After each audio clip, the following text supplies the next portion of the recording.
አንዳንዱን ህንጻ በብዙ መቶ ሚሊዮኖች ለመጨረስ ለህንጻው ነው መስዋዕት መሆን ያለብን። መስዋዕቱ ለኛ ነው መስዋዕት መሆን ያለበት። እኛ ራሱ ኦርቶዶክሶቹ በአንድ ከተማ ለመበላለት የዚህ አጥቢያ እንደዚህ ከሆነ አይ የኛም እንደዚህ መሆን አለበት እንላለን። የእሁድ ቅዳሴ ወደ 11 ሰዓት ለምንድን ነው የሄደው? ሰዎች ሌባ ይዘርፈናል፣ በጨለማው መውጣት ያቅተናል ካሉ እነሱን አደጋ ሳይወድቁ የሚመጡበትን ጊዜ ማመቻቸት ይቻላል። ለዚያውም ደግሞ በቀኖና ቤተክርስቲያን ተወስኖ ነው፣ ሲኖዶስ ነው እንጂ ማንም አጥቢያ እየተነሳ 11 ሰዓት ማድረግ አይችልም። አንዷን ሰንበትን እንኳን እንዴት እናጎሰቆላታለን? ሰንበት የክርስቶስ ቀን መሆኗን ቀርቷል። አሁን ሌላ ቀን ሌላ ሆናለች። የኛ ዘመን ሰንበት ራሱ የክርስቲያኖች ሰንበት አይደለች። ስብከተ ወንጌል ዋና ነገር ነው፣ ግን ስብከተ ወንጌል ከቅዳሴ የሚቃረን አይደለም። ስብከተ ወንጌል ሰዎችን ለቅዳሴ ለማብቃት፣ ስብከተ ወንጌል ሰዎችን ለማቆረብ ነው። ስብከተ ወንጌል ሰዎችን በእውነተኛ አምልኮ ከእግዚአብሔር ጋር ለማገናኘት ነው እንጂ የፕሮፓጋንዳ ተሸካሚዎች ለማድረግ አይደለም። ስብከተ ወንጌል አሁን መዝሙሮች በአብዛኛው ስሜታችን ለማርካት፣ ዛሬ አሁን ማህሌቱ በአሁኑ ጊዜ ሰዎች ስሜታቸውን ለማርካት በሌላ ቦታ የተከለከሏትን ዝላይ ለመወጣት ይህ በሙሉ የስሜት ምንም ተቀባይነት የለም። ስለ ስርዓት አምልኮ ተጨንቀን የምናደርግበት ጊዜ አይደለም። አሁን እዚህ ከፉክክር ከታይታ ከዚህ መንፈስ ሁሉ መውጣት አለ።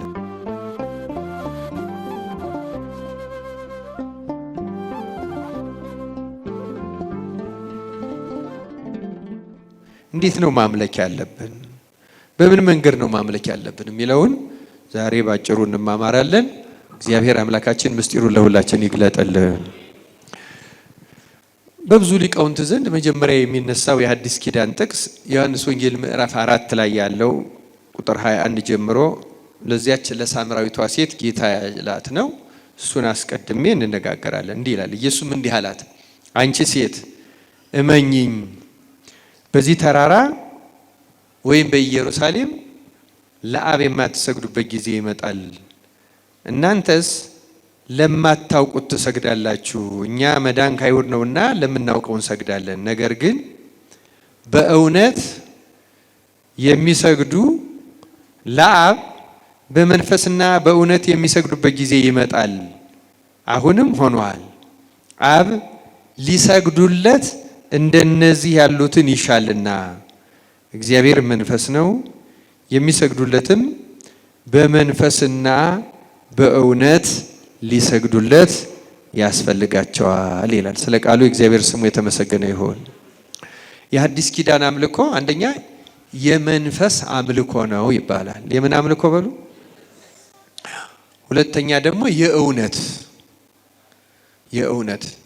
እነዚህ አሁን የመንፈስ የሚለውን ዛሬ ሰፊ ጊዜ ሰጥቼ አላስተምርም፣ አላብራራም። ትንሽ መግቢያ ግን እሰጣቸዋለሁ። ለምንድን ነው? በጣም ሰፊና ጥልቅ ስለሆነ ማለት ነው። ሰፊና ጥልቅ ነው። በመንፈስ ማምለክ ምንድን ነው የሚለውን ሀሳቡን ግን እንድትይዙት ይፈልጋለሁ። በመንፈስ ከሰው ዘንድ ለእግዚአብሔር የሚቀርበው አምልኮት በሙሉ ተቀባይነት የሚኖረው ያ ሰው በመንፈስ ቅዱስ ሆኖ ሲያቀርበው ብቻ ነው። በምን ሆኖ? መንፈስ ቅዱስ ከሰውየው ጋር ሆኖ ሰውየው እንዲያደርገው እየገለጸለት እየመራው በመንፈስ የሆነ አምልኮ ማለት ምን ማለት ነው? በሌላ ቋንቋ ከሰው የሆነ ምንም እግዚአብሔር አይቀበልም ማለት ነው። ከማን የሆነውን ይቀበላል ማለት ነው? ከመንፈስ ቅዱስ የሆነውን ብቻ ይቀበላል። ተመልከቱ ክርስቲያኖች፣ ለምሳሌ ጸሎት እግዚአብሔርን ለማምለክ የምናቀርበው ነው። እናመሰግነዋለን፣ እንገዛለታለን፣ ልመናም ደግሞ እናቀርባለን። አይደለም እንዴ?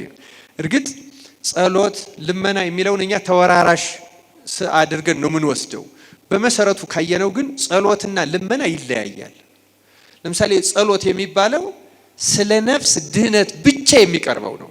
ስለ ምን ብቻ የሚቀርበው ነው አልኳችሁ? ስለ ነፍስ ድህነት። ስለ ራሳችንም ሊሆን ይችላል፣ ስለ ቤተሰባችንም ሊሆን ይችላል፣ ስለ ዓለም ሁሉ ስለ ነፍስ ድህነትና ስለ ፍጥረት መጠበቅ የምናቀርበው እሱ ጸሎት ይባላል።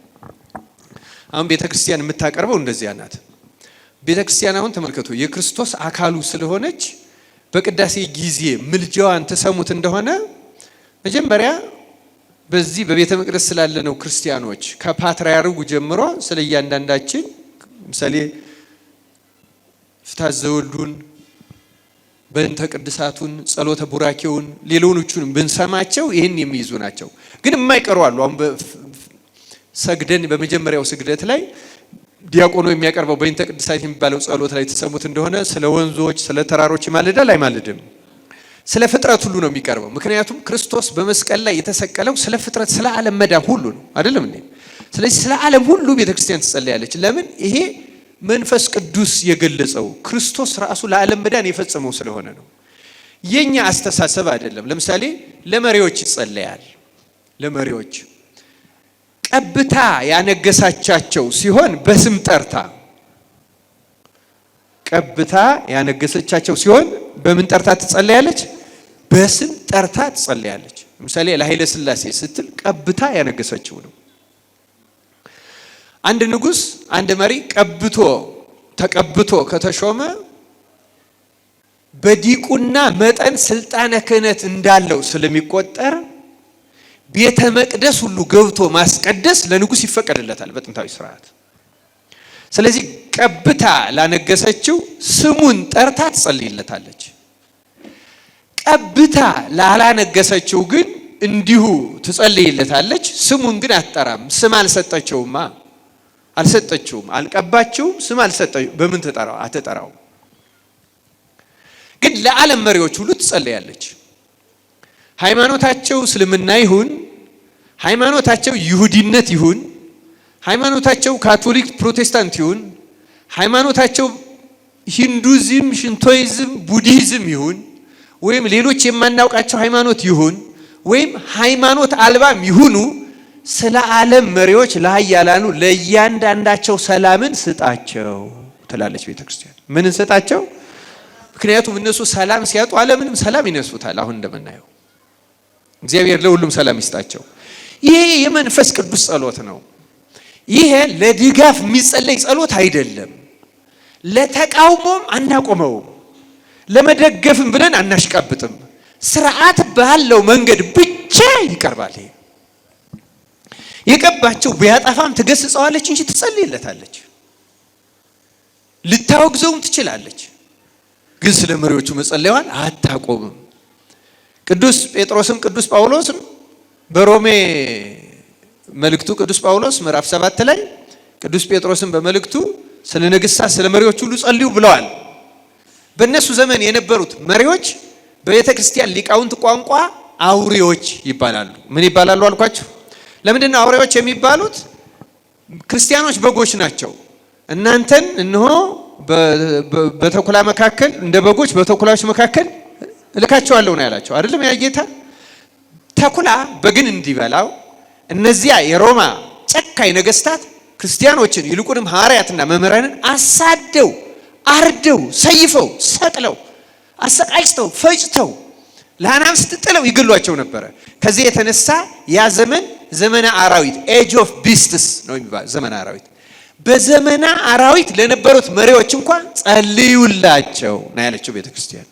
ይሄ በመንፈስ ቅዱስ መሪነት ስለሆነ፣ ስለዚህ በክርስትና የሚቀርበው በቤተክርስቲያናችን የሚቀርበው ማንኛውም የጸሎት ይዘቱን ካየነው በመንፈስ ቅዱስ የተደረሰ ብቻ ነው። ለምሳሌ እኛ የጸሎት መጻሕፍትንም ስንጠቀም የምንጠቀምበት ምክንያት መንፈስ ቅዱስ የገለጣቸው ስለሆኑ ነው። ለምን? የሚመለከው በመንፈስ ነው። እግዚአብሔር መንፈስ ቅዱስ ያልሰጠው ከእግዚአብሔር ያልተገኘ ከእርሱ ያልሆነን አምልኮ አድርገን አናቀርበው። እየሰማችሁ ነው ክርስቲያኖች? መሰረታዊ ነገሩ ነው በመንፈስ። ያ ብቻ ግን አይደለም። በምንቆምበት ጊዜም ደግሞ በእውነት የሚለው ቃል ደግሞ በመንፈስ የተገለጠውን ይዘን ግን በእውነት ደግሞ ላናመልክ እንችላለን። ልቡናችን ዳዊት ልንደግም እንችላለን። ዳዊትን ያናገረው መንፈስ ቅዱስ ነው። ውዳሴ ማርያም ልንደግም እንችላለን። ውዳሴ ማርያም ለቅዱስ ኤፍሬም የገለጸለት መንፈስ ቅዱስ ነው። ቅዳሴዎቹ ልንጸልይ እንችላለን። ለነዚያ ሊቃውንት የገለጸላቸው መንፈስ ቅዱስ ነው። እኛ ግን ልቡናችን ሌላ ቦታ ከሄደ በልማድ እንዲሁ ደግሞ ያለ እውነት የምናደርገው ስለሆነ በመንፈስ እንኳን የተደረሰ ቢሆን በእውነት ስለማናደርገው አይቀበለንም። ክርስቲያኖች በእውነት ቆመን ደግሞ በመንፈስ ቅዱስ ያልሆነ ነገር ልናቀርብ እንችላለን። ክርስቲያኖች እንደዚህ ልናደርግ እንችላለን። አንዳንድ ጊዜ አሁን የቅዳሴዎቹ መጻሕፍት ባልተጻፉበት ጊዜ በተለይ በጥንቱ ጊዜ ከራሳቸው እያስታወሱ ሲጸልዩ ከመንፈስ ቅዱስ ያልሆነውን ከስጋ የሆነውን እያደረጉ የጸለዩበት ዘመን ነበረ። በታሪክ ተጽፏል። አንድ ቄስ እንዲያ እያደረገ ሲጸልይ ብቻውን ሆኖ ስለነበረ መልአኩ ሳያርመው ይኖራል። አንድ ቀን ግን አንድ የተማረ ዲያቆን መጥቶ ይሄ ትክክል አይደለም አለው። በጣም የሚገርማችሁ ያ ቄስ የዋህና ትክክለኛ ነበረ፣ ማለት መንፈሱ ርቱ ነበረ እና መልአኩ ተገልጾለት በቅዳሴ ጊዜ መልአኩን ያየው ነበረ እና የምትናገራቸው ቃላት ግን ትክክል አይደሉም፣ ካንተ ከልቡና የሚወጡ ናቸው፣ የእግዚአብሔር ነገር እግዚአብሔርን በትክክል አይገልጹም ሲለው ዲያቆኑ እኮ ነው የተማረ ስለሆነ እንዲህ ሲያርመው መልአኩን ተገልጾለት ያየው ስለነበረ አምልኮቱን ሊያሰምርለት ታዲያ ለምን መልአኩ አላረመኝም ስተት ከሆንኩ ብሎ ዞር ብሎ መልአኩን ጠይቀው ይላል። የእግዚአብሔር መልአክ እንደ ሰው ያየው ማለት ነው። የእግዚአብሔር መልአክ ሲጠይቀው ለምንድን ነው ስተት ናቸው ወይ ሲለው አዎ ስተት ናቸው አለው መልአኩ። ጉሳተ ልብ ከልቡ የሚያወጣቸው ቃላት ስለሆኑ ታዲያ እስከዛሬ ለምን ዝም አልከኝ ሲለው በሰው ስትታረም እግዚአብሔር ደስ ስለሚለው ነው አለው ይላል። ክርስቲያኖች እኛንም እግዚአብሔር የሚያርም ይጣልልን በእውነቱ።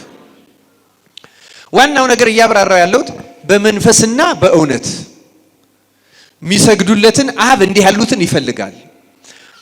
እውነተኛ አምልኮ የሚባለው በመንፈስ ቅዱስ የሚቀርበው ብቻ ነው።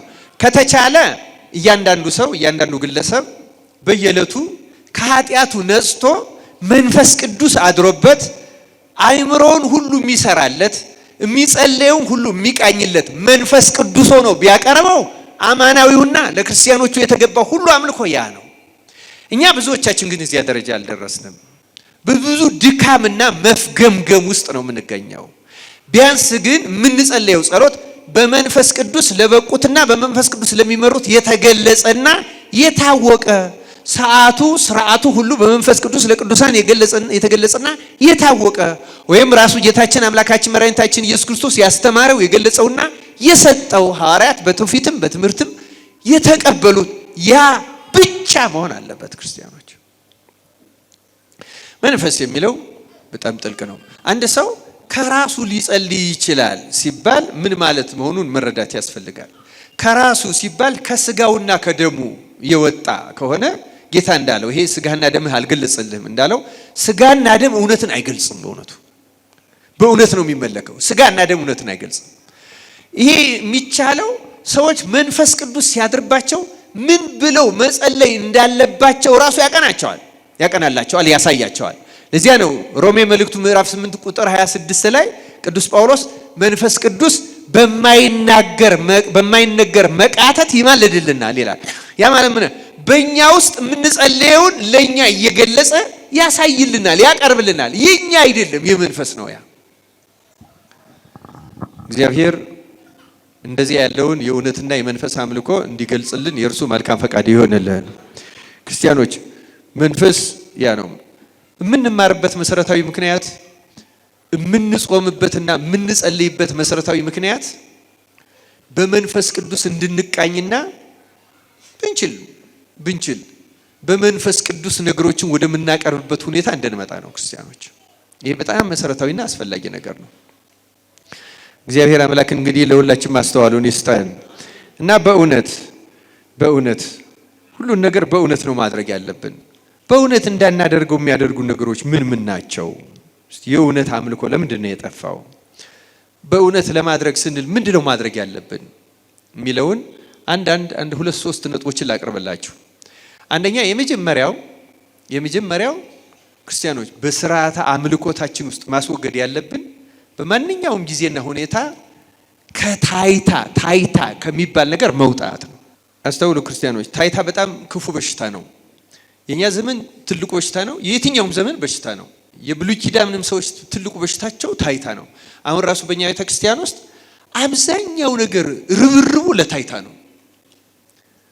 ሶሻል ሚዲያ ከመጣማ ወዲህ ምንም የሚነገር ነገር አይደለም። በእውነቱ ተበክለናል፣ ተመርዘናል፣ ተበላሽተናል። በእውነቱ እግዚአብሔር ከዚህ በሽታ በቸርነቱ ይፈውሰን። በጣም ከባድ ፈተና ነው። በነገራችን ላይ ከዚህ በፊት እዚሁ ራጉኤል ቤተክርስቲያን ተናግሬያለሁ።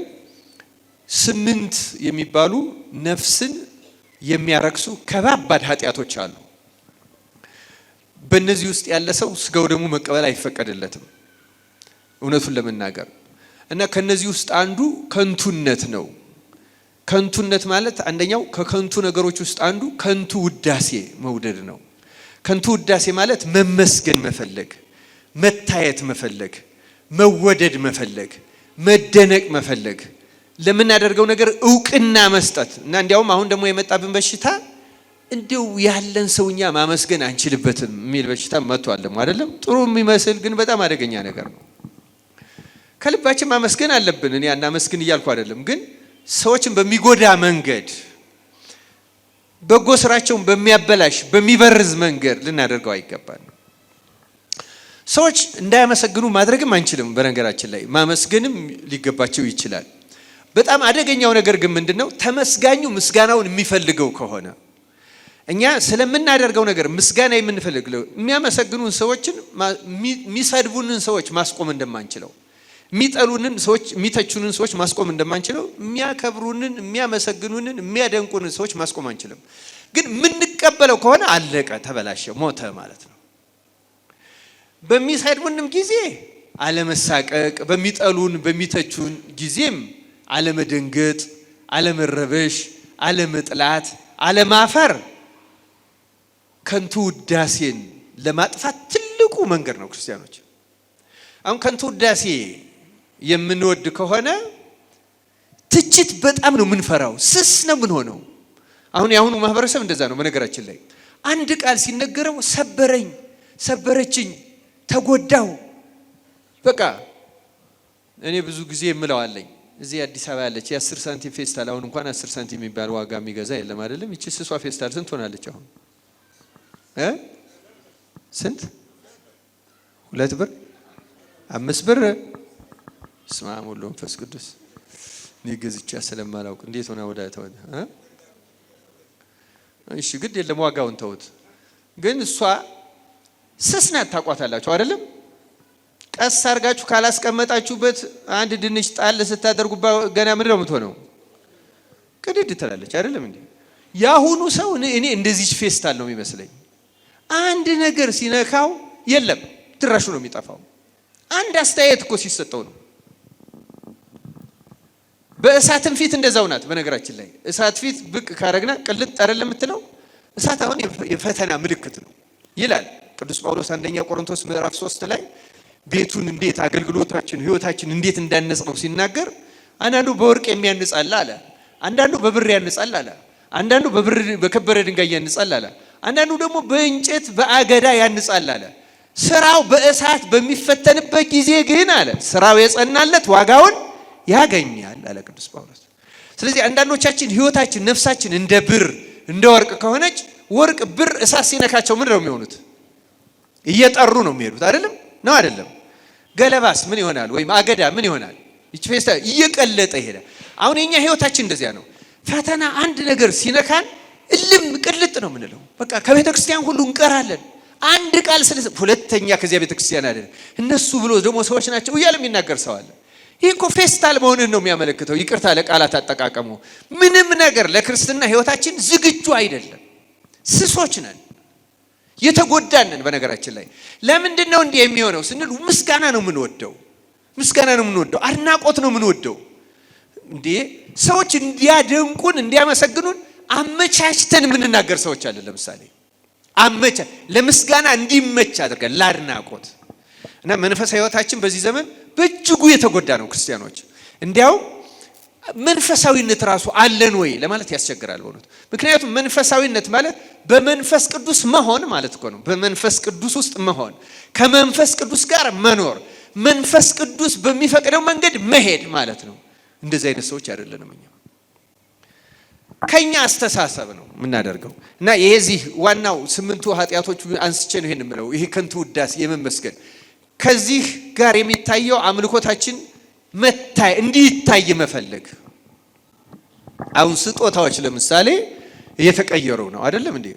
በትልቅ ጭብጨባ ካልሆነ በቀር መስጠት በጣም ከባድ እየሆነ ነው ለብዙ ሰዎች። ወንጌል ምንድነው ያለ? ቀኝ ስትሰጥ ምን አትይ። አሁንስ እነማን ይዩ? በብዙ መንገድ ሰዎች ማየት አለባቸው። ምን ያህል እንደራቅን እንድታዩ ማለት ነው። ከተጻፈው መጽሐፍ ምክንያቱም መስጠት አምልኮት ነው። ክርስቲያኖች ለምሳሌ ስለ መስጠት ስለ መቀበል ዛሬ አላስተምርም፣ ግን መስጠት ምን ያህል ቅዱስ ነገር እና እውነተኛ አምልኮ እንደሆነ ቅዱስ ጳውሎስ ደጋግሞ ገልጾታል። ጌታችንም በወንጌል ደጋግሞ ገልጾታል። አሁን ማለት ትልቁ በሽታችን የመንፈስና የእውነት አምልኮ እንዳይሆን ያደረገው የመታየት በሽታ። የኛ ዘመን በጣም በጣም ከባድ ዘመን ነው።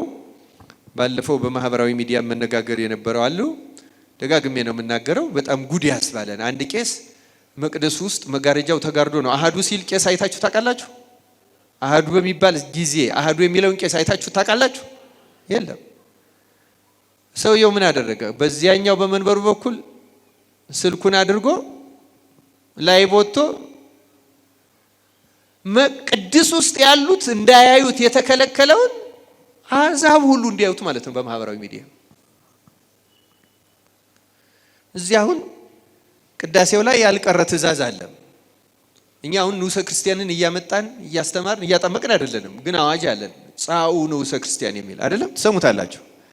የክርስቲያን ታናናሾች አሁን ውጡ ይባላሉ አይደለም እንዴ? ወደ ፍሬ ቅዳሴ ከመገባቱ እነሱን ካስወጣን በኋላ ግን ቅዳሴው ግን አሁን በማይክሮፎን ከጉልላት ስለምንሰቅለው ለማያምን ሁሉ እዚህ ሁሉ አይደለም እናሰማለን አንሰማው። ስህተት እኮ ነው። አሁን ይሄ ሁሉ እኮ ስህተት ነው። ምክንያቱም ፉክክር ነው የገባ ነው። አሁን ማይክሮፎን መጥቶ ጥቅም ላይ ያዋለበት አንዳንዶችን ነገሮች ቀስ ብላችሁ አጥኗቸው፣ አጪኗቸው። ፉክክር ነው። የሆኑ አካላት ከላይ ከሰቀሉ እኛም ከላይ መስቀል አለብን። የሆኑ አካላት የሚያደነቁር ካመጡ እኛም ማምጣት አለብን። እግዚአብሔር ከእንደዚህ ያለው በሽታ ይፈውሰን ማለት ከዚህ ከፉክክር ከታይታ ከዚህ መንፈስ ሁሉ መውጣት አለብን። ምክንያቱም ብቸኛ አምልኮ የሚቀርብለት ለማን ነው?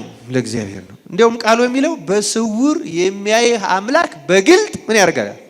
ስለዚህ እሱ ብቻ በስውር እንዲያየን ነው የሚፈልገው። አምልኮት ማለት ለእግዚአብሔር የሚቀርብ ማለት ነው። ለሰፈር ለህዝብ ለአካባቢ የሚቀርብ አይደለም። እውነት ለመናገር ማህሌታችን ሁሉ ሌሊት ሁሉ የምናቀርበውን መፈተሽ አለብን። ማህሌቷን አይደለም የምንፈትሸው፣ ማይክሮፎኑን ግን መፈተሽ አለብን። ለማን ነው የምናቀርበው? ለሰፈሩ ነው? ለእግዚአብሔር ነው የምናቀርበው? ይህን ከእውነት ነው መፈተሽ አለብን። ከእውነት ያለ ግብዝነት ከፉክክር ስሜት መውጣት አለብን። እና ስለመታየት የተወሰኑ ጥቅሶች እናገራለሁ። መታየትን እንግዲህ በከንቱነት ነው ያቀረብኩት። እነዚህ ከንቱ ነገሮች ናቸው። በጣም ከስምንቱ አርዕስተ ቅዱስ ወግሪስ ከጻፋቸው አንድ ክርስቲያን ወደ ስጋው ደግሞ ከማያቀርቡት ልክ እንደ ዝሙት ካሉት እንደ ትዕቢት ካሉት። በነገራችን ላይ አብዛኛዎቻችሁ እኛን ክርስቲያን እንዳልሆን የሚያስቆጥሩ ናቸው። ከነዚያ ውስጥ አንዱ ይሄ ነው። ጌታችን ይህን የፈሪሳውያንን የአይሁድ በዓል የአይሁድ ፋሲካ የአይሁድ እንትን ካለ በኋላ ለደቀ መዛሙርቱ ሲያስተምራቸው እንዲህ ነው ያላቸው። ማቴዎስ 6:1 ጀምሮ ለሰዎች ትታዩ ዘንድ ምን ታደርጉ ዘንድ አለ? ትታዩ ዘንድ ምጽዋታችሁን በፊታቸው እንዳታደርጉ ተጠንቀቁ። ጥንቃቄ ያለበት ተጠንቀቁ። ያለዚያ አለ በሰማያት ባለው አባታችሁ ዘንድ ዋጋ የላችሁ። ከንቱ ማለት ይሄ ምንም ለምንም የማይረባ። እንግዲህ ምጽዋት ስታደርግ ግብዞች በሰው ዘንድ ሊከበሩ ምን ሊያደርጉ? መከበር መታየት ሊከበሩ በምኩራብ በመንገድም እንደሚያደርጉ በፊትህ መለከት አታስነፋ። እውነት እላቸዋለሁ ዋጋቸውን ተቀብለዋል። አሁን መለከት አታስነፋ ነው የሚለው። አሁን መለከት ይዞ የሚነፋል እንዴ? ግን ፌስቡክ ምንድን ነው? ትዊተሩ፣ ቲክቶኩ፣ ሚዲያው ምንድን ነው? ይሄ መለከት ነው። መለከት እየነፋን ነው የምንሰጠው። ዋጋቸውን ግን ተቀብለዋል ይላል ወንጌል። ምክንያቱም ያለ ታይታ ነው። ያን የሚያደርጉበት ምክንያት ምን እየተደረገ ነው ተብሎ እንዲታወቅ ነው። አንዳንድ ጊዜ ሌሎቹን ለማነሳሳት ተብለው የሚደረጉ አሉ። ግን በሆነ ጊዜ በሆነ መንገድ አስተዋጽኦ ቢኖራቸው ግን መንፈስ ቅዱስ ያነሳሳው ይበልጣል። ክርስቲያኖች እውነተኛ ክርስቲያኖች ከሆነ በፈቃድ እግዚአብሔር የምንመራ ከሆነ አምልኮታችን የእውነት ከሆነ መንፈስ ካልፈቀደው ቢቀርስ አንዳንዱን ህንፃ በብዙ መቶ ሚሊዮኖች ለመጨረስ ያን በቃ የተለየ እና ለህንፃው ነው መስዋዕት መሆን ያለብን። መስዋዕቱ ለኛ ነው መስዋዕት መሆን ያለበት። አሁን እኮ እየተገላበጠው ጥሩ ቤተ መቅደስ መስራት አለበት። ይሄ ምንም ጥርጥር የሌለው የእግዚአብሔር ቤት በዚህ ዘመን ከሚኖሩ ሰዎች ቤት በኳሊቲ ያነሰ መሆን የለበትም። እንደየምንኖርበት አካባቢ ደረጃው ይሄ ምንም ጥርጥር የለው። በማንኛውም ቦታና ጊዜ የእግዚአብሔር ቤት የተሻለ ነው። ግን ክርስቲያኖች ሰዎች መስዋዕት እስኪሆኑ ድረስ አይሆንም። በእውነትና በመንፈስ ቅዱስ ነው መሆን ያለበት እንጂ አሁን ጭራሽ እኛ ራሱ ኦርቶዶክሶቹ በአንድ ከተማ ለመበላለጥ የዚህ አጥቢያ እንደዚህ ከሆነ አይ የኛም እንደዚህ መሆን አለበት እንላለን። ካስፈላጊነቱና ከጥቅሙ አይደለም የምንነሳው። በነገራችን ላይ ከችግሩም አይደለም የምንነሳ። መንፈሱ ታይታ ነው። ምናልባትም ደግሞ ሌላ ፍላጎትም ከጀርባው የማናውቀው ሁሉ ሊኖረው ይችላል። በአሁኑ ጊዜ እግዚአብሔር እነዚያን ሁሉ ያረቀልን። አንተ ግን ምጽዋት ስታደርግ ምጽዋትህ በስውር እንዲሆን ቀኝህ የምትሰራውን ግራህ አትወቅ፣ በስውር የሚያይ አባትህም በግልጥ ይከፍልሃል። ይህም በትርጓሜ ግራህ የምትባል ሚስት ናት። ሔዋንን ከግራ ጎኑ አይደለም የተገኘችው? እሷ ናት። በባልና በሚስት መካከል እንኳን ይደበቅ። አሁን የአሁኑ ዘመን ትዳር በጣም አስቸጋሪ ነው። ምክንያቱም አካውንቱ በጋራ ነው። የታወጣሃት የታወጣሻት ሚል ነገርም ደግሞ አለ አይደለም? አንድ ጊዜ አናኗሯችን እና አንድ ጊዜ አንድ ወንድማችን አንድ ጥያቄ ጠየቀኝ።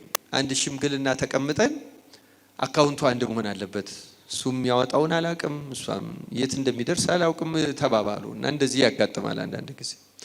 እና ከሽምግልናው በኋላ አንድ እዛ ሽምግልናው የነበረ ሰው ከተለያየን በኋላ እንዲጠየቀኝ እምነት ያለው አካውንቱ የጋራ ሲሆን ነው ወይስ የተለያየ ሲሆን ነው የሚል ጥያቄ ጠየቀኝ። እስቲ የትኛው ነው መተማመን ያለው? የትኛው ነው? የተለያየ ሲሆን ነው አይደለም? አሁን እኮ ስለማላምንህ ነው አካውንቱ አንድ ይሁን የሚለው አይደለም? እምነት የለም ማለት ነው። እንደ ፖሊስና ሌባ ተጠባብቆ ነው ማለት ነው። እንዴ መተማመን በጣም ያስፈልጋል ክርስቲያኖች። እግረ መንገዴን ከምጽዋት ጋር ያነሳ ነው፣ ግን መተማመን በጣም ያስፈልጋል። አካውንቱን አንድ በማድረግ ሰላም የሚኖር አይመስለኝም። በመተማመን ነው ሰላም የሚኖረው አይደለም እንዴ? መወያየትና ፈርማሲያዝ አስፈላጊ ነው። ለየት ለምን እናወጣለን የሚለው ለቤተሰብ ማውጣት ኃጢአት አይደለም። ግን ብልጠት ከባል ደብቆ ለሚስት ዘመዶች፣ ከሚስት ደብቆ ለባል ዘመዶች የሚለው ይሄ ስርቆትም ነው፣ እርዳታም አይደለም። በእውነቱ እርዳታም አይደለም። መርዳት በእውነት ነው መሆን ያለበት። የባል ዘመዶች ብዙ ቢረዱ ሚስት መቅናት የለባትም። የሚስት ዘመዶች ብዙዎች ቸግሯቸው ቢረዱ የባል ዘመድ አንድም ሳይረዳ የሚስት ብቻ ሊረዳ ይችላል። የሚስት ሳይረዳ የባል ብቻ ሊረዳ ይችላል። እንኳን የባልና የሚስት ዘመድ ይቅርና ማናውቀው ሰው ሁሉ ሊረዳ ይችላል ዘመድ ሳንረዳ። ክርስቲያኖች እኮ ብንሆን የሁሉ ጥያቄ አይሆንም። ክርስቲያን ስላልሆን የስም ክርስቲያን ስለሆን እኮ ነው ይሄ ችግር ያለው። የእውነት ክርስቲያን በሆን አሁን ይሄ ያጨቃጭቃል? አያጨቃጭቅም። ክርስቲያኖች የእውነት ክርስቲያን ከሆን አያጨቃጭቅም። እግዚአብሔር እንደው የእውነት ክርስቲያን ለመሆን ያብቃል። እና ክርስቲያኖች የእውነት ክርስቲያን ከሆን ግን ይሄን ቃል መፈጸም እንችላለን። ግራህ ቀኝህ የምትሰጠውን ግራህ አሁን እኮ መመጽወት አይችልም። ለቤተ ክርስቲያን ደብቆ መስጠት አይችልም። ደብቃ መስጠት አትችልም፣ አይችሉም። ምክንያቱም ኦዲትድ ነው። እሺ ግድ የለም ተስማምታችሁም ይሁን ይግን ቢያንስ ግን ለሌላው መለፈፉ ግን መቅረት አለበት። ታይታ በጣም አደገኛ። ይሄ መስጠትን ብቻ የሚመለከት አይደለም። በነገራችን ላይ ጸሎትንም ሌላውንም ነገር ሁሉ የሚመለከት ነው። ክርስቲያኖች እግዚአብሔር ለሁላችን ማስተዋሉን በቸርነቱ ያደለን። ስትጸልዩም አለ ጌታ ቁጥር 5 ላይ እንደ ግብዞች አትሁኑ፣ ለሰው ይታዩ ዘንድ አያችሁ፣ ጸሎትም ለሰው ይታዩ ዘንድ በምኩራብና በመንገድ ማዕዘን ቆመው መጸለይን ይወዳሉና እውነት እላቸዋለሁ ዋጋቸውን ተቀብለዋል።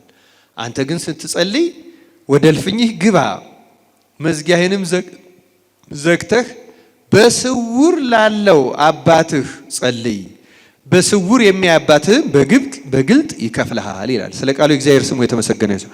ስለዚህ አምልኮ በስውር ለእግዚአብሔር የሚቀርብ ነገር ነው። ክርስቲያኖች ቤተ መቅደስ በጋራ በምንፈጽመው አምልኮ በጋራ ነው።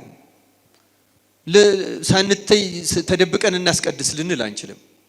እየታየን በተገባው ቦታ ግን ደግሞ በዚያ ቦታ ሆነን ተሪው መፈልግ የለም። ውስጣችን ነው የሚፈልገው። በነገራችን ውስጣችን የማይፈልግ ከሆነ ማን ምን እንደለበሰ፣ በየት እንደወጣ፣ ስንት ሰዓት እንደመጣ፣ ስንት ሰዓት እንደደረሰች ምንም ጉዳያችን አይደለም። እኛ ግንኙነታችን ከማን ጋር መሆን አለበት? ከእግዚአብሔር ጋር መሆን አለበት። ያን እንድናደርግ አምላካችን እግዚአብሔር በቸርነቱ ይርዳን። የተወደዳችሁ እግዚአብሔር ቤተሰቦች የኛም ዘመን አምልኮ ትልቁ ፈተናው ታይታ ነው። ብዙውን ነገር ለታይታ ነው የምናደርገው፣ ለመደነቅ፣ ለመወደድ፣ ለማስገረም። አሁን ስብከቶች፣ ትምህርቶች ሁሉ የዚህ በሽታ ተጠቂዎች ሆነዋል። የሰውን ስሜት ላዩ ስሜት ጋልቦ የመሄድ አስጨብጭቦ አርክቶ ከስሜት ጋር ከእግዚአብሔር ጋር ግንኙነት የሌለው እያንዳንዱ ሰው ከእግዚአብሔር ጋር ግንኙነት እንዲኖረው ሳይሆን ከኛ ጋር እንዲኖረው አልናገረውም። ታውቁታላችሁ። በእውነቱ እግዚአብሔር መፍትሄውን በየሁላችን ልቡና ያሳድረልን። ጌታችን ብትወዱኝ ምን አድርጉ ነው ያለው? ትእዛዜን ጠብቁ፣ እኔም አብን እለምናለሁ ለዘላለም ከእናንተ ጋር እንዲኖር ሌላ አጽናኝ ወይም መንፈስ ቅዱስን ይሰጣቸዋል አለ። ትእዛዙን የምንጠብቅ ከሆነ መንፈስ ቅዱስ ከኛ ጋር ይሆናል። ያን ጊዜ አምልኮታችን በምን ይሆናል ማለት? በመንፈስ ይሆናል ማለት። ትእዛዙን ሳንጠብቅ ግን አይሆንም ክርስቲያኖች። ይህን ያለው ዮሐንስ 14:15-16 ላይ ነው።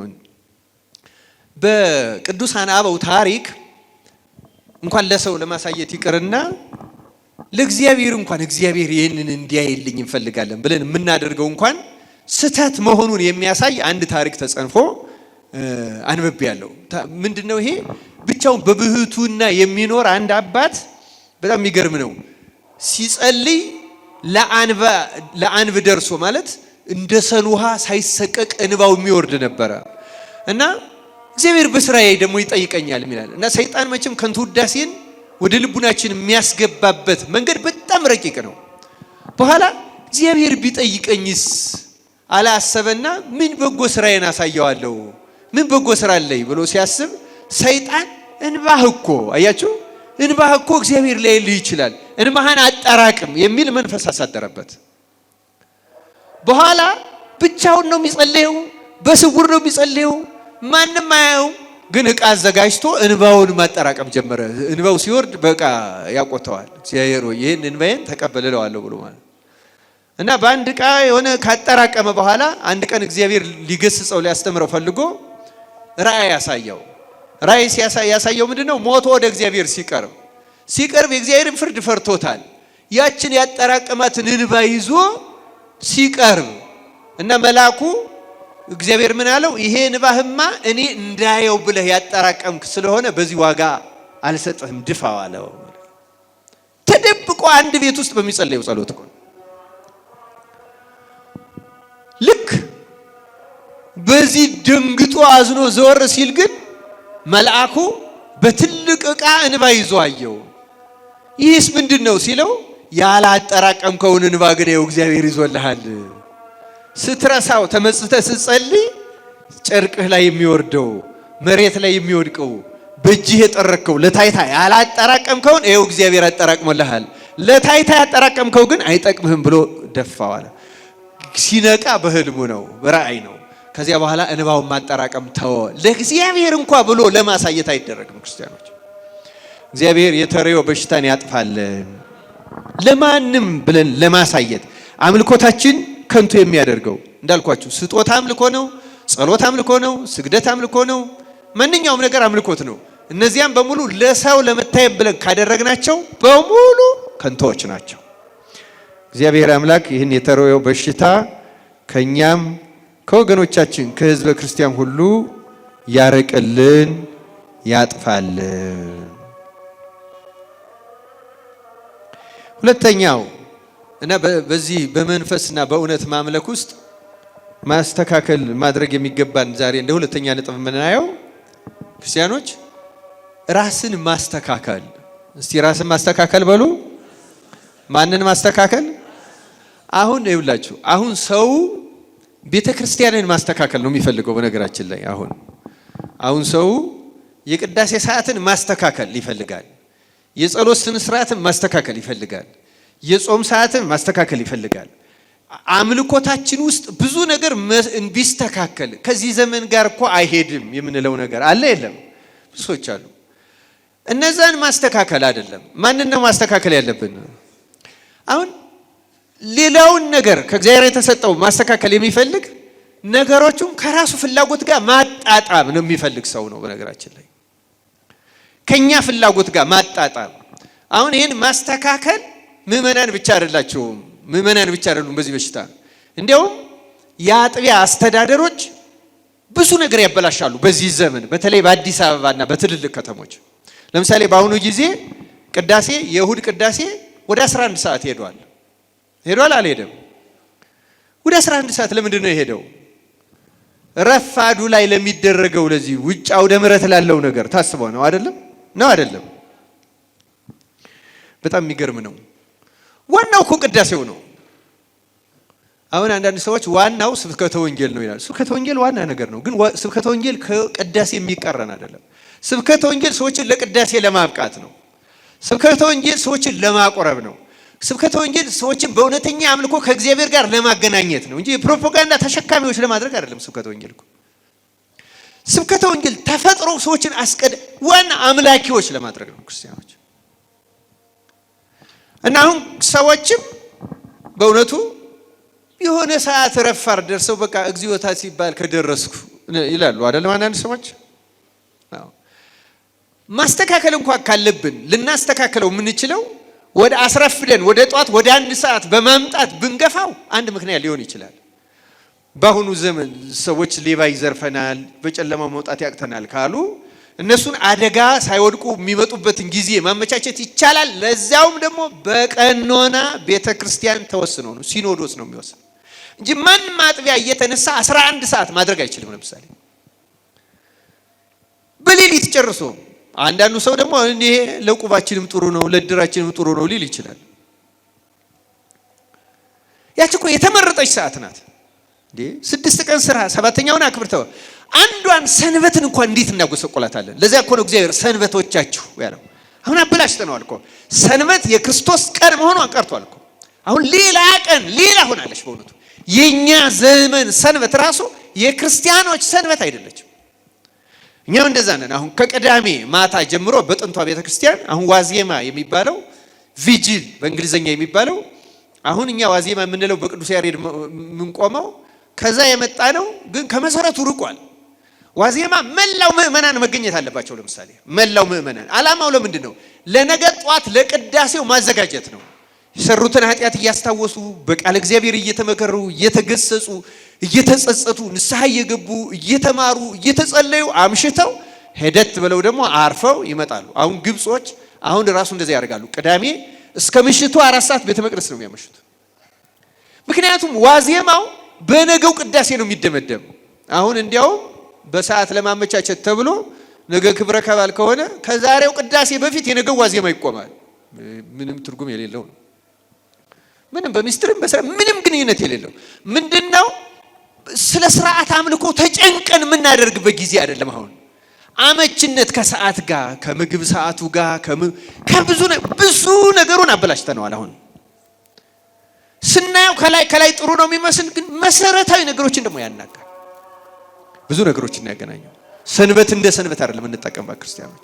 እና ምን እያደረግን ነው ካልን ስርዓቱን ለኛ በሚስማማ ነው እያስተካከልን ያለ ነው እንጂ እኛን አይደለም እያስተካከልን ያለ ነው። እኛን አይደለም እየቀጣን ያለ ነው። እኛን አይደለም እያስተማርን ያለ ነው። ሌላውን ስርዓት አምልኮን ነው ለኛ ወደሚስማማ ወደኛ ፍላጎት ወደ ሁኔታዎች ይታወቃል። ዛሬ አሁን በአዲስ አበባ በንግስ ጊዜ በልመና 1 ሰዓት ከተቆመ ሰው ተመስገን ማለት ጀምሯል። 2 ሰዓት ስላልሆነ ማለት ነው አይደለም። ልመናው ብቻ ዝባዝንኬው ምን ፈጀው ጊዜ በቃ በጣም አስገራሚ ነገር ነው በእውነቱ። መፈተሽ አለብን። እኔን የምናገረው እዚህ ላላችሁ ሰዎች ብቻ ብዬ አይደለም። ዛሬ አሁን አንዱ የሚዲያው ጥቅም ይሄ ለሁላችንም ያደርሰዋል። ግን መመርመር አለብን። እግዚአብሔርን በእውነት ነው ማምለክ ያለብን፣ በእውነት እና በመንፈስ በስሜትም አይደለም። ክርስቲያኖች በስሜት አይደለም፣ ስሜትን በማርካት አይደለም። አሁን መዝሙሮች በአብዛኛው ስሜታችን ለማርካት ነው። ዛሬ አሁን ማህሌቱ በአሁኑ ጊዜ ሰዎች ስሜታቸውን ለማርካት በሌላ ቦታ የተከለከሏትን ዝላይ ለመወጣት ይህ በሙሉ የስሜት ምንም ተቀባይነት የሌለው። እግዚአብሔር ከእንደዚህ ያለው ነገር ያውጣል። ስለዚህ መሰረታዊ ነገሩ ክርስቲያኖች በቅዱሳት መጻሕፍት ቃልና በስርዓተ ቤተ ክርስቲያን በስርዓተ አበው መሰረት ራስን ማስተካከል፣ የራስን አይምሮ ማስተካከል፣ የራስን ፍላጎት ማስተካከል። እንዲያው አንዳንድ ጊዜ ሰዎች በእውነቱ እንደው በጣም እኮ ይገርማል። መጽሐፍትን ራሱ ለጥጦ ወደ ራስ ፍላጎት አሁን ፈሪሳውያን ያደርጉ የነበሩት ለፈጠሩት ለራሳቸው ስርዓት በሙሉ መነሻቸው ግን ቅዱሳን መጽሐፍት ናቸው። እና ችግሩ ግን የመጽሐፍቱ አይደለም። ችግሩ የመጽሐፍቱ ሳይሆን መጽሐፍቱን ሰዎቹ የሚጠቀሙበት ዓላማ ነው። ለዚያ ነው ጌታ ዮሐንስ ወንጌል ምዕራፍ 5 ቁጥር 39 ላይ እናንተ ይላቸዋል በመጽሐፍት የዘላለም ሕይወት እንዳላችሁ ይመስላችኋልና። መጽሐፍትን ሁሉ ይሄ እንዲህ ይላል በዚህ ነው በዛ ነው እያሉ በዛ በመከራከር ያን በማራቀቅ ይመስላችኋልና እነርሱን ትመረምራላችሁ እነርሱም ስለኔ የሚመሰክሩ ናቸው ብሏል። አሁን መጽሐፍቱ ችግር የለባቸው። በነገራችን ላይ ጌታችን አሁን ይህንን ራስን ማስተካከል የሚለውን ያነሳሁት ለምንድን ነው? ጌታ የነቀፋቸውን አይተናል። ጸሐፍትና ፈሪሳውያንን ነቀፈ እንጂ ቤተ መቅደስን ሲነቅፍ ሰምተነዋል። ሰንበቶቻችሁ አለ። ለምሳሌ ሰንበት አካል ከሁልና የለውም። ሰንበትን የሚያከብሩ ሰዎች ናቸው። በዓላቶቻችሁ አለ፣ ዕጣኖቻችሁ አለ። ዕጣኑ ችግር የለውም እነሱ የሚያቀርቡበት መንገድ ነው። ግን በፍጹም ያልነካቸው ሶስቱን ነገሮች ቤተ መቅደስን አልነካም። አስተውሉ። ቤተ መቅደስን አልነካም፣ ክህነትንም አልነካም። ራስን ይሄን ለካህን አሳይ ብሏል አላለም ጌታ? ብሏል። ይሄን ብቻ አይደለም ያለው። ጸሐፍትና ፈሪሳውያን በሙሴ ወንበር ተቀምጠዋል። ስለዚህ የሚያዟችሁን አድርጉ የሚያደርጉትን ግን አታድርጉ አላቸው። ተመልከቱ። ስለዚህ እየነቀፈ ያለ ሰዎቹን ነው፣ እያስተካከለ ያለ ሰዎቹን ነው። መጽሐፍትን ሲያስተካክል አልሰማነው። ቤተ መቅደስን ሲያስተካክል አልሰማነው። ምስዋውን ሲነቅፍና ሲተች አልሰማነው። ስርዓቱን ሲነቅፍና ሲተች ሰዎች ስለ ስርዓት ያላቸውን መጽሐፍትን ለጥጠው ወደ ፍላጎታቸው መውሰዳቸውን ግን ሲነቅፍ እንሰማዋለን። ከቤተ መቅደስ ገርፎ አስወጥቷቸዋል። ቤቴ የምን ቤት ይባላል ነው ያለ። እናንተ የልማድ ቤት አደረጋችሁት። ለመስዋዕት ነው ገበያውን ያቋቋሙት። ባለፈው ነግሬያቸዋለሁ። ያዛ አካባቢ የተቋቋመው ገበያ ከርቀት የሚመጣው እንስሳ እንዳይደክም በዚያው ሽጣቸው ሪዘ ደግም ላይ እንደተጻፈው እቅርብ ግዙ ስለተባለ ግን እነሱ ወደ ፍላጎታቸው ወሰዱት። ስለዚህ ቤቴ የጸሎት ቤት ነው አለ ጌታ። ቤቱ የጸሎት ቤት ነው። አሁንም እኛ ቤት ምን ባለው አንዱ ሰዎች ነን። ቤቱ የጸሎት ቤት ነው። እኛን ነን የምናስተካክለው ክርስቲያኖች። አሁን ያሁኑ ዘመን ሰው ሌላውን ነው ስርዓቱን ሁኔታውን ነው እኛን ነው ማስተካከል ክርስቲያኖች። ይሄን የምናደርግ ከሆነ በእውነቱ እግዚአብሔር ስለ ትህትናችን ራሳችን እንደማይገባ በመቁጠራችን ስለዚህ ስለመሳሰሉት ሁሉ ይቀበልልናል። አሁንም አምላክ በቸርነቱ ራሳችን አስተካክለን መስዋዕታችን አምልኮታችን እንዲቀበልልን ፈቃዱ ይሁንልን። አንድ ጥቅስ ላንተ እየጨረስኩ ነው። አንደኛ ቆሮንቶስ ምዕራፍ 6 ላይ የምታውቁት ጥቅስ ነው። ራስን ስለማስተካከል ወይስ ስጋችሁ ከእግዚአብሔር የተቀበላችሁት በእናንተ የሚኖረው የመንፈስ ቅዱስ ቤተ መቅደስ እንደሆነ አታውቁምን? በዋጋ ተገዝታችኋልና ለራሳችሁ አይደላችሁም። ስለዚህ በስጋችሁ እግዚአብሔርን አክብሩ ይላል። በምናችሁ አክብሩ? በሁለንተናችን ማንንም ማክበር አለብን። እግዚአብሔርን ለማክበር ያብቃል። እና ራስን ለማስተካከል መጣር በጣም በጣም በጣም በጣም አስፈላጊ ነው። መጻሕፍት አልተነቀፉም። ከሕግ አንዲት ነጥብ አይደለም ያለው ጌታ። ከሕግ አንዲት ነጥብ ከምትወድቅ ይልቅ ምን ቢያልፍ ይቀላል? ሰማይና ምድር ቢያልፉ አንዷ ቃል፣ ምክንያቱም ሕይወት ሰጪ ናት። ራሳችንን ነው ማስተካከል እንጂ ይሄ ከዚህ ዘመን ጋር አይሄድም። እንደዚህ ምንም እንደዚያ ያለ የለም። ችግሩ ያለው ሰዎች ላይ ነው። መታረምም ያለብን ሰዎች ነን። መስተካከል ያለብን ሰዎች ነን። ቅዱስ ጳውሎስ አንደኛ ጢሞቴዎስ ምዕራፍ 3 ቁጥር 5 ላይ እንዲህ ይላል፣ ብዘገይ ግን በእግዚአብሔር ማደሪያ ቤት መኖር እንዴት እንደሚገባ ታውቅ ዘንድ እጽፍልሃለሁ። ቤቱም ይላል ቤቱም የእውነት አምድና መሰረት የሕያው እግዚአብሔር ቤተ ክርስቲያን ነው። በቃ ቤቱ የእውነት አምድ ነው። ክርስቲያኖች በእውነት ነው የተሰራ። ምን ማመልክም ያለብን በእውነት ነው። እኛንን የምንስተካከል እንጂ ቤተ ክርስቲያን አትስተካከልም። ቤተ ክርስቲያን አትስተካከልም ስንል ቤተ ክርስቲያን አስመስለው የቤተ ክርስቲያን አስመስለው ሰዎች የሰሩት ስርዓት ልክ እንደ ፈሪሳውያን ያለው ግን ይናዳል። ለዚያ ነው ጌታ ገበታውን የገለበጠው። ለዚያ ነው ጅራፍ ገርቦ ያስወጣቸው። ሊመስለን ይችላል ረጅም ዘመን ስለኖረ የሆነ ነገር ስለሆነ አይደለም። ቤቱ የእውነት ነው። በእውነት ነው የተሰራው። በመንፈስ ቅዱስ ገላጭነት ነው። ከመንፈስ ቅዱስ ገላጭነት በቅዱሳን ያልተሰራ ስርዓት ሁሉ ሰባዊ ስርዓት ነው፣ ጠቃሚ አይደለም። ክርስቲያኖች መጻሕፍት የሚነግሩን ይሄን ነው። ቤቱ የእውነት አውድና መሰረት ነው። ቤቱም የሕያው እግዚአብሔር ቤተክርስቲያን ነው። ለዚህ ነው ቅዱስ ጳውሎስ አንደኛ ቆሮንቶስ ምዕራፍ 14 ላይ ቁጥር 10 ላይ ሁሉ በአግባብና በስርዓት ይሁን። ስርዓት መሰረታዊ ነገር ነው። የመጨረሻው አምልኮችን የአምልኮ መልክ ብቻ ብቻ እንዳይሆን መጠንቀቅ። እግዚአብሔር ከዚህ ይጠብቀን።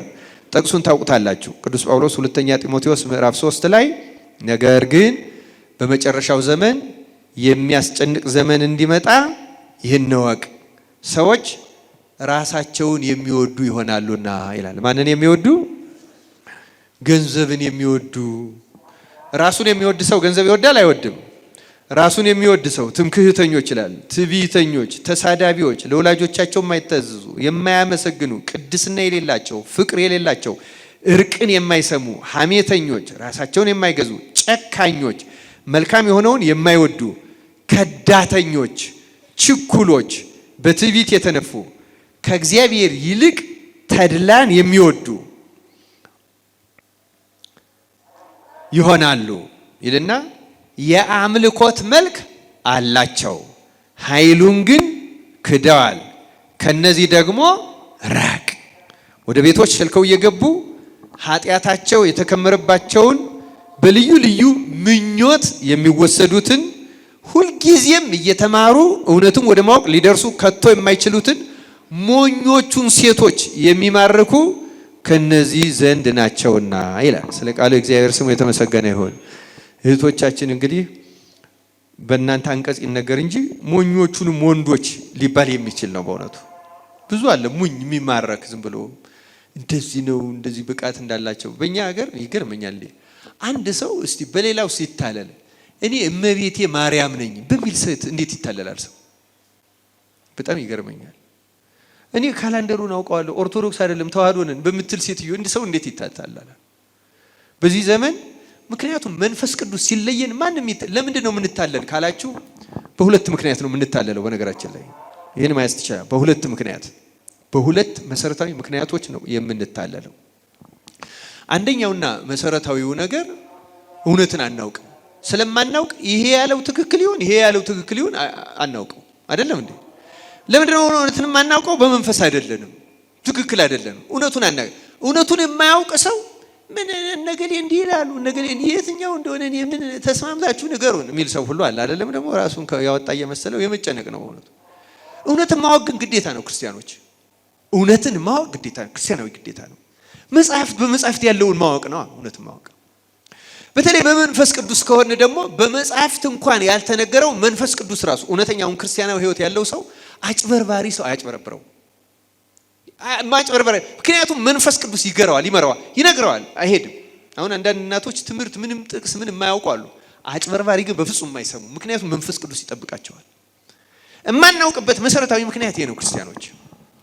ሁለተኛው ግን እውነትን ባለማወቃችን መንገድ ደግሞ በውስጣችን ደግሞ አድለዋለን። በውስጣችን ምን አለን አልኳችሁ? አድሏለን። ለኛ ፍላጎት ቀረብ ወደሚለው እናደላለን። አሁን ለምሳሌ የተቸገረ ሰው ስለ ኃጢአቱ እውነተኛ ንስሐ ገብቶ ከመዳን ይልቅ የሆነ ቦታ የሆነ ነገር ደፈስ አድርገው ቢያድኑት ይወዳል አይደለም እንዴ? ስለዚህ በአድሏችን በችግራችን ምክንያት ወደ እውነት መምጣት አለብን ክርስቲያኖች። እውነቱን ለማወቅ አምላካችን እግዚአብሔር ይርዳል። እና እንደዚህ አይነት ሞኞቹ ሰዎች የሚያታልሉ አሉ ይላል ቅዱስ ጳውሎስ።